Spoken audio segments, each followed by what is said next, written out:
একই শার্টের দাম চাই 1200-1300 এরকম। এখন এটা কি বিহিত করবেন চিন্তা ভাবনা করেন। মার্কেটের দাম বেশি, আগের যে তুলনায় আসি মাল কিনে শান্তি পাইতাম, এখন আর ওই শান্তিটা নাই। এখন মালের দাম বেশি, যে পরিমাণ ইনকাম ওই পরিমাণ আমি মাল ক্রয় করতে পারি না। আমি পেশা ডাক্তার, আমি আসছি শার্ট কিনতে। একটা শার্টের দাম চাই 800 টাকা 900 টাকা, আবার 300-400 টাকায় শার্ট পাওয়া যায় বিভিন্ন জায়গায়। ডাক দিয়ে বলে যে 250, 300, 350 এইভাবে টাকা। একই শার্টের দাম চাই 1200-1300 এরকম। এখন এটার কি বিহিত করবেন চিন্তা ভাবনা করেন। তো এরকম বাড়ে না, খরচ বেশি, যে চাউলের দাম 65 টাকা কেজি নিম্নে। ওই না, আমি তো কিছু বুঝলাম না, কিছুই তো বুঝি না। ইনকাম তো বাড়ে নাই, কিন্তু খরচ তো অনেক বেশি, অনেক বেশি, তুলনাবিহীন। 800 টাকা গরুর কেজির দাম, গরুর মাংসের কেজির দাম। খাসির কেজি 1200-1300 টাকা। এটা কি করে সম্ভব?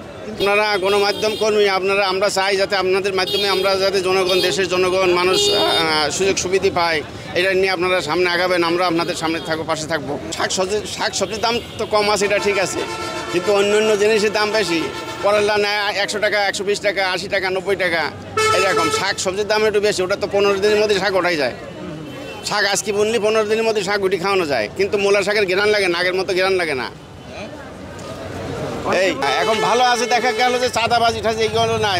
রোডে ঘাটে আমরা চলতাম, আমাদের খুব খুব কষ্ট হতো আগের সময়, কিন্তু এখন এই ধরনের নাই। এখন পর্যাপ্ত পরিমাণে নিরাপত্তা কর্মী আছে, আমরা স্বাচ্ছন্দ্যভাবে মার্কেটে ঘুরতেছি। এই গুলিস্তানে তো ভয় পেতাম আগে আসতি, কিন্তু এখন এই ভয়টা নাই। কোনো মার্কেট নাই, চাঁদাবাজি নাই, মার্কেটে কোনো চাঁদাবাজি নাই।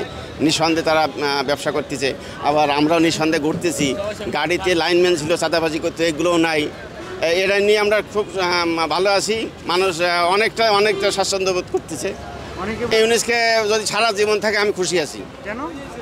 কেন মানে যে দল একদল গেছে বাগিয়ে তো গেল, কিন্তু আর এক দল তো তারাও তো এরকম ছিল এক সময়, তারা তো ভাগে নাই, কিন্তু তারাও তো হানা ভোট দিত, বিভিন্নভাবে তারা ক্ষমতাকে টিকিয়ে রাখতে চাইতো। এরকম আগের সরকার যেভাবে পথ দেখাইছে, রাস্তা দেখাইছে, এখনও বর্তমান বিগত দিনে যে সরকার পালাই গেল, ইনিও সেইভাবে রাস্তা দেখাইছে। হানা ভোট, নিজেরাই মন গড়া ভোট দেশে নির্বাচন করছে।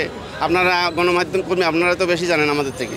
উপদেষ্টা দুর্নীতি আছে, তার জন্য দুর্নীতি দমন কমিশনের আমরা ইউটিভিতে বারবার দেখতেছি, বারবার বুঝতেছি যে হ্যাঁ গণমাধ্যম মানে আপনার দুর্নীতি হচ্ছে, দুর্নীতি দমন করতেছে।